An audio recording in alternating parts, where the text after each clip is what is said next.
This exercise is called forward lunge and chop. Okay, so it's a great exercise. So you're hitting the lower body with the lunge. We're also working some rotational upper body strength as well as the shoulders.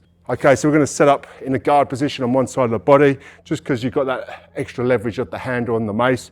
We're going to have one hand in the middle, one hand at the bottom, and then from now we're going to step forward into a lunge, so a forward lunge.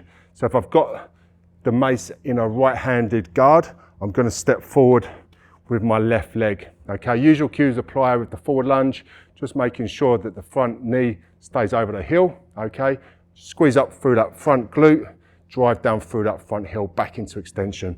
Okay, so just starting off in the guard position, and then from there, so big step forward, and then from there we're going to chop down with that mace. So this shoulder is packed down, I've got the thoracic facing the mace head, the eyes are on the mace head, and both arms are in fully locked out into extension, and then come back into standing position, and then we go again over that same side. Bring it back into the guard, chop down, big chop movement.